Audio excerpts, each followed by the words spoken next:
As of April 13 of 2025, there are currently 48 volcanoes which are actively erupting around the planet, a total which is the same number as were erupting last week. One of these complexes is Italy's famed Mount Stromboli, which since it has been near continuously erupting for the last 5,000 years has been nicknamed the Lighthouse of the Mediterranean. This is owed largely to the fact that its persistent orange glow is often visible from a fair distance. And now, here are this week's top stories, volcano-related news stories. In Alaska, multiple volcanic ash advisories were issued regarding the towering Mount Katmai volcano, which has not erupted in more than a century, and yet, this volcano didn't erupt this week. Meanwhile, in Indonesia, the Gede volcano was closed for multiple additional days due to an unexpected strong earthquake swarm, including an earthquake which seemingly indicated magma movement. This marked Gede's first episode of unrest in more than 30 years. And, in what is this week's top story, the Kanlaon volcano Kanlaon eruption produced a large eruption, generating pyroclastic flows and surges.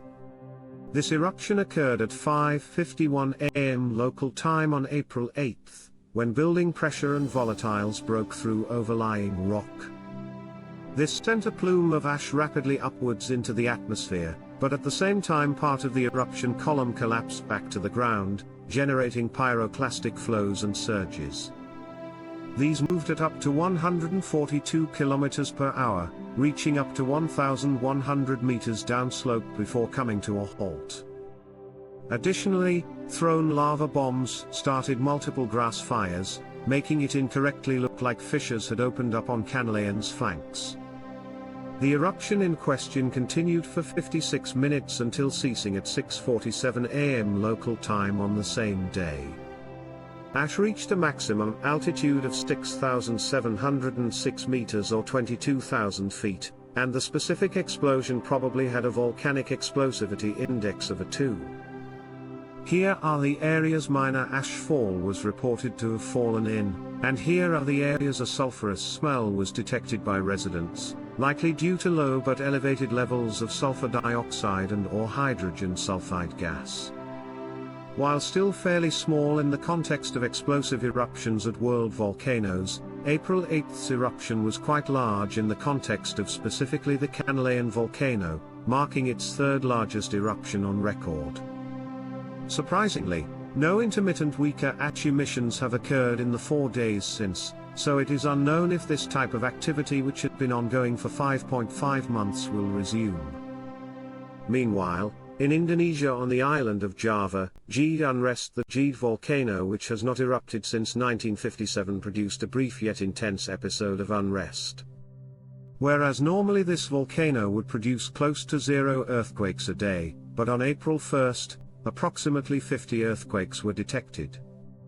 5 days later, a tornado earthquake was detected, indicating magma movement.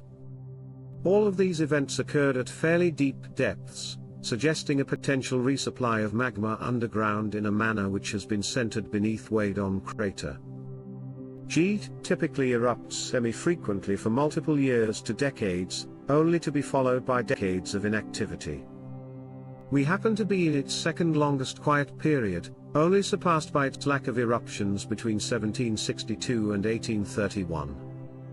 And, in Alaska, volcanic ash advisories Katmai/Novarupta ash were issued for the Katmai volcano for 4 consecutive days from April 6 through 9, and this was despite the fact that it did not actually erupt. So, were these reports wrong? No. Instead, after a very large volcanic eruption ends, for years and sometimes decades or longer, strong winds from time to time can pick up loose ash still on the ground and remobilize a portion of it into the air. This is what occurred here, in relation to not the Katmai volcano, but rather the Novarupta volcano, which produced the largest single explosive volcanic eruption of the 20th century. Both its thick pyroclastic flow deposits, which are up to 500 feet thick, and its several feet thick ash beds from that 1912 eruption are frequently remobilized during the spring and fall during high wind events. Here is a quick list of all of the world's list of erupting volcanoes which are currently erupting. Additionally, here are some volcanoes showing signs of unrest which are not erupting as of the recording of this video on April 12th of 2025.